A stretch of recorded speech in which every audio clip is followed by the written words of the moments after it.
Charlie and the Great Glass Elevator. Chapter 11. The Battle of the Canids. Grandpa Joe, sir! Shouted Mr. Wonka. Kindly jet yourself over to the far corner of the elevator there and turn that handle. It lowers the rope. A rope is no good, Mr. Wonka. The Canids will bite through everything in 1 second. It's a steel rope, said Mr. Wonka. It's made of reinforced steel. If they try to bite through that, their teeth will splinter like spillikins. To your buttons, Charlie. You've got to help me maneuver. We're going right over the top of the commuter capsule, and then we'll try to hook onto it somewhere to get a firm hold. Like a battleship going into action, the Great Glass Elevator with booster rockets moved smoothly over top of the enormous commuter capsule, and the Canids immediately stopped attacking the capsule and went for the elevator. Squadron after squadron of giant vermicious Canids flung themselves furiously against Mr. Wonka's marvelous machine. Wham! Crash! Bang! The noise was thunderous and terrible. The elevator was tossed about the sky like a leaf, and inside it, Grandma Josephine, Grandma Georgina, and Grandpa George, floating in their nightshirts, were all yowling and screeching and flapping their arms and calling for help. Mrs. Bucket had wrapped her arms around Mr. Bucket and was clasping to him so tightly that one of his shirt buttons punctured his skin. Charlie and Mr. Wonka, as cool as 2 cantaloupes, were up near the top of the ceiling, working the booster rocket controls, and Grandpa Joe, shouting war cries and throwing curses at the Canids, was down below, turning the handle that unwound the steel rope. At the same time, he was watching the rope through the glass floor of the elevator. Starboard a bit, Charlie shouted. Grandpa Joe. We're right on top of her now. Forward a couple of yards, Mr. Wonka.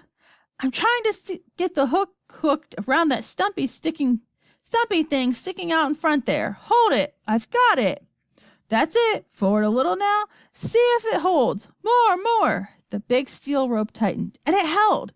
And now, wonder of wonders, with her booster rockets blazing, the elevator began to tow the huge commuter capsule forward and away.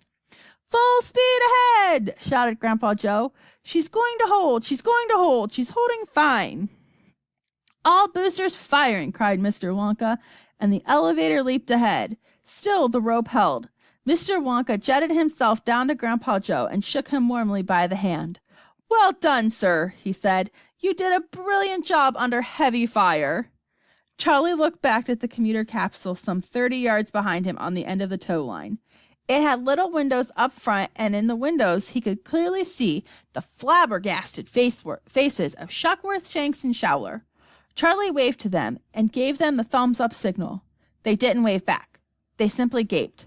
They couldn't believe what was happening. Grandpa Joe blew himself upward and hovered beside Charlie, bubbling with excitement. Charlie, my boy, he said, we've been through a few funny things together lately, but never anything like this. Grandpa, where are the Canids? They've suddenly vanished. Everyone looked around. The only Canid in sight was their old friend with the purple behind, still cruising alongside in its usual place, still glaring into the elevator. Just a minute, cried Grandma Josephine. What's that I see over there?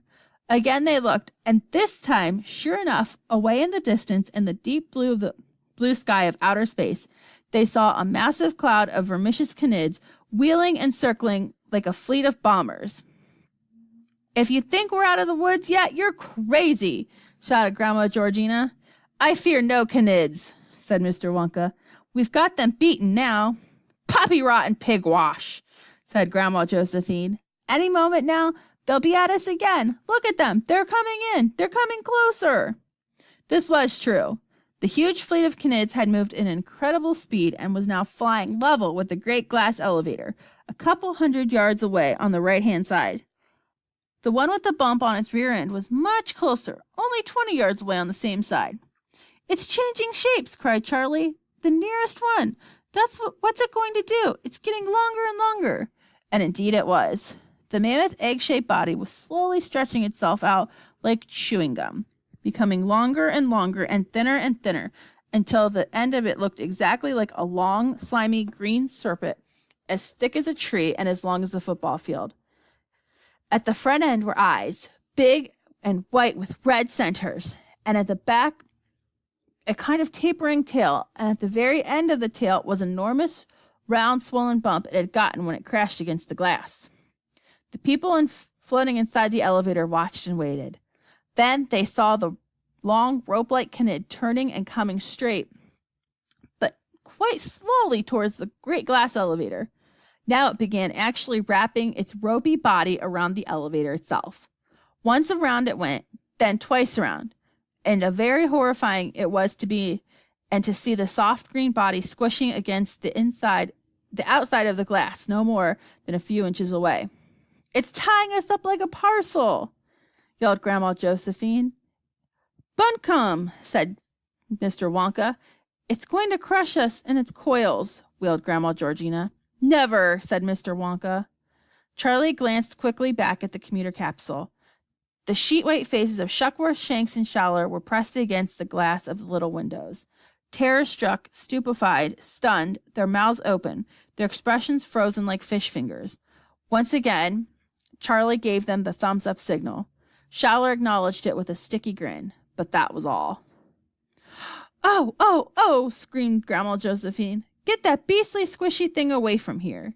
Having curled its body twice around the elevator, the Kinid now proceeded to tie a knot with its two ends, a good strong knot, left over right, then right over left. When it had pulled the knot tight, there it remained about 5 yards of one end hanging loose. This was the end with the eyes on it, but it didn't hang loose for long. It quickly curled itself into shape of a huge hook, and the hook stuck straight out sideways from the elevator, as though waiting for somebody else to hook itself onto it. While all this was going on, no one noticed what the other Knids were up to. "Mr. Wonka!" cried Charlie. "Look at the others! What are they doing? What indeed?" These two had all changed shape and had become longer, but not nearly so long or so thin as the first one. Each of them had turned itself into a kind of thick rod, and the rod was curled around at both ends, at the tail end, and at the head end, so that it made double-ended hook. And now all the hooks were linking up into one long chain. 1,000 Knids, all joining together and curving around in the sky to make a chain of Knids half a mile long or more. And the Knid at the very front of the chain, whose front hook was not, of course, hooked up to anything, was leading them in a wide circle and sweeping in towards the great glass elevator. "Hey!" shouted Grandpa Joe. "They're going to hook up with this brute who's tied himself around us." "And tow us away!" cried Charlie. "To Planet Verms!"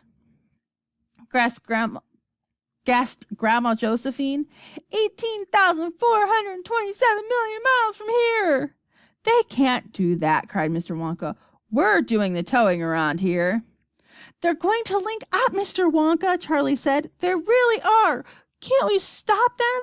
They're towing us away, and they're going to tow the people we're towing away as well." "Do something, you old fool!" shrieked Grandma Georgina. "Don't just float about looking at them."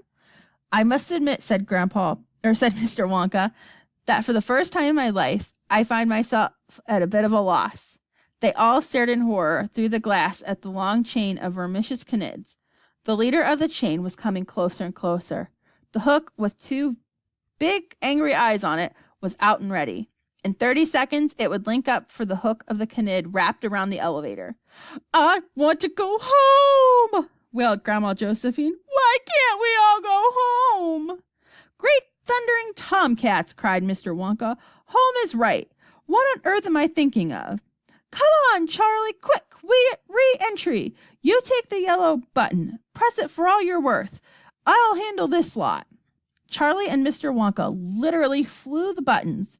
"Hold your hats," shouted Mr. Wonka. "Grab your gizzards. We're going down." Rockets started firing out of the elevator from all sides. It tilted and gave a sickening lurch, then plunged downward into the Earth's atmosphere at simply a colossal speed. "Retro rockets!" bellowed Mr. Wonka. "I mustn't forget to fire the retro rockets." He flew over another series of buttons and started playing on them like a piano. The elevator was now streaking downward, head first, upside down, and all the passengers found themselves floating upside down as well. Help! Screamed Grandma Georgina. All the blood's gone to my head. Then turn yourself the other way up, said Mr. Wonka. That's easy enough, isn't it? Everyone blew and puffed and turned somersaults in the air until at last they were all the right way up. How's the tow rope holding, Grandpa? Mr. Wonka called out. They're still with us, Mr. Wonka, sir. The rope's holding fine. It was an amazing sight. The great elevator streaking downward toward the earth with the huge commuter capsule in tow behind it. But the long chain of Canids was coming in after them, following them down, keeping pace with them easily. And now the hook of the leading Canid in the chain was actually reaching out and grasping for the hook made by the Canid on the elevator. We're too late, screamed Grandma Georgina. They're going to link up and haul us back. I think not, said Mr. Wonka. Don't you remember what happens when a Canid enters the Earth's atmosphere at a high speed? He gets red hot. He burns away in a long, fiery trail. He becomes a shooting Canid. Soon, these dirty little beasts will start popping like popcorn. As they streaked downward, sparks began to fly off the sides of the elevator. The glass glowed pink, then red, then scarlet. Sparks also began to fly off the long chain of Canids, and the leading Canid in the chain started to shine like a red-hot poker. So did all the others. So did the great slimy brute coiled around the elevator itself. This one, in fact, was trying frantically to uncoil itself and get away, but it was having trouble untying the knot. And in another 10 seconds, it began to sizzle. Inside the elevator, they could actually hear the sizzling. It made a noise like bacon frying. And exactly the same sort of thing was happening at the other 1,000 Canids in the chain. The tremendous heat was simply sizzling them. They were red hot, every one of them. Then suddenly, they became white hot and gave out a dazzling white light. They're shooting Canids, cried Charlie. What a splendid sight, said Mr. Wonka. It's better than fireworks. A few seconds more, the Canids had blown away in a cloud of ashes, and it was over. We've done it, cried Mr. Wonka. They've been roasted to a crisp. They've been frizzled to a fritter. We're saved. What do you mean, saved? Said Grandma Josephine. We'll all be frizzled ourselves if this goes on any longer. We'll all be barbecued like beefsteaks. Look at that glass. It's hotter than a fizz gig. Have no fears, dear lady, answered Mr. Wonka. My elevator is air-conditioned, ventilated, aerated, and automated in every way possible. We're going to be all right now. I haven't the faintest idea what's going on, Mrs. Bucket said, making one of her rare speeches. But whatever it is, I don't like it. You aren't enjoying it, Mother? Charlie asked. No, she said, and neither is your father. What a great sight it is, said Mr. Wonka. Just look at the earth down there, Charlie, getting bigger and bigger. And us going to meet it at 2,000 miles an hour, groaned Grandma Georgina. How are you going to slow down, for heaven's sakes? Didn't you think of that? He's got parachutes, Charlie told her. I'll bet he's got a great big parachute that'll open just before we hit. Parachutes! Mr. Wonka said with contempt. Parachutes are only for astronauts and sissies. And anyway, we don't want to slow down. We want to speed up. I've told you already, we're going to be an absolutely tremendous speed when we hit. Otherwise, we'll never punch our way in through the roof of the chocolate factory. How about the commuter capsule? Charlie asked anxiously. We'll be letting them go in a few seconds, Mr. Wonka answered. They do have parachutes, 3 of them, to slow them down on the last bit. How do you know we won't land in the Pacific Ocean? Grandma Josephine said. I don't, said Mr. Wonka. But all we know is how to swim, do we not? This man, shouted Grandma Josephine, is crazy as a crumpet. He's as cracked as a crayfish, said Grandma Georgina.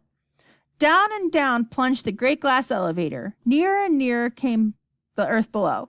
Oceans and continents rushed up to meet them, getting bigger every second. Grandpa Joe, sir, throw out the rope. Let it go, ordered Mr. Wonka. They'll be all right now, so long as their parachutes are working. Rope gone, cried out Grandpa Joe, and the huge commuter capsule, now on its way, began to swing from one side. Charlie waved to the 3 astronauts in the front window. None of them waved back.